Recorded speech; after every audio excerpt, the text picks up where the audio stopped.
Il est vrai que les temps sont mauvais, que les peuples eux-mêmes sont fatigués. Ils voient que toutes les voies sont fermées et ne trouvent pas le moyen d'en sortir, même pour satisfaire les besoins naturels essentiels. Les oppressions, les exigences des chefs sont insupportables. Une juste souffrance, puisqu'ils ont élu comme chefs des hommes sans Dieu, de mauvaise vie, sans justification, et qui méritent d'être en prison, plutôt qu'à la tête. Bien des trônes et des empires ont été renversés, et ceux qui restent sont branlants, et sur le point d'être défaits, si bien que la terre sera presque sans roi, et livrée aux mains d'hommes iniques. Pauvres gens, mes pauvres enfants, sous le régime d'hommes sans pitié, sans cœur et sans grâce, pour être capables de servir de guide à leur sujet. L'époque du peuple juif est déjà en train de se répéter. Alors que j'étais sur le point de venir sur terre, et ils étaient sans roi, et sous le règne d'un empire étranger, d'hommes barbares et idolâtres, qui ne connaissaient même pas leur Créateur. Et ce fut pourtant le signe de ma venue, imminente parmi eux. Il y a beaucoup de ressemblances entre cette époque et le temps présent. Avec la disparition de trônes et d'empires, et l'annonce que le royaume de ma divine volonté n'est plus très éloigné. Ayant un royaume pacifique et universel, ils n'auront pas besoin d'un roi qui les domine, et chacun sera son propre roi. Ma volonté sera pour eux loi, guide, soutien, vie et roi absolu de tous et de chacun. Et tous les chefs arbitraires et sans justification voleront en éclats, et le vent emportera leur poussière.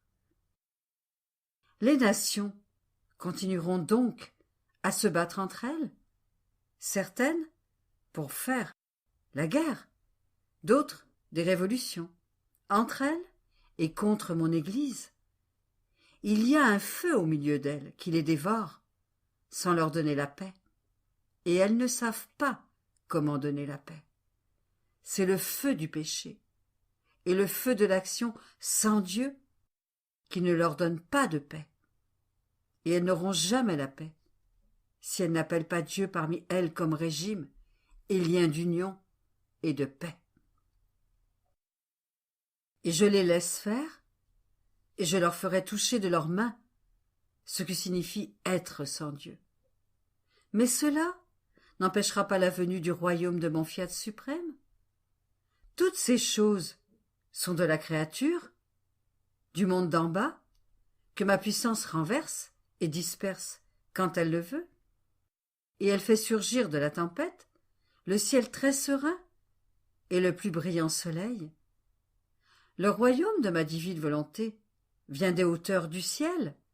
Il est formé et décrété au sein des personnes divines, et nul ne peut le toucher ni le disperser. Nous travaillerons d'abord avec une seule créature, et formerons en elle le premier royaume, puis en quelques autres, et ensuite, avec notre omnipotence, nous le répandrons partout.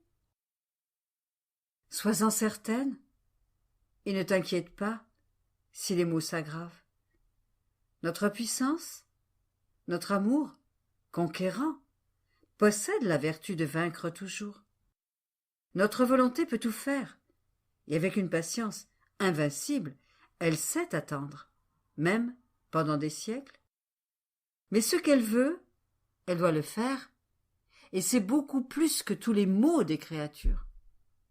Son invincible puissance et sa valeur infinie seront comme des gouttes d'eau, leurs mots comme autant de rien, qui serviront au triomphe de notre amour et à la très grande gloire de notre volonté accomplie. Et lorsque nous aurons la grande gloire de former son royaume en une seule créature, elle sera comme un soleil que tous auront le droit et le plaisir de posséder. Mieux qu'un soleil, sa lumière donnera le droit à toutes les créatures de posséder un royaume si saint.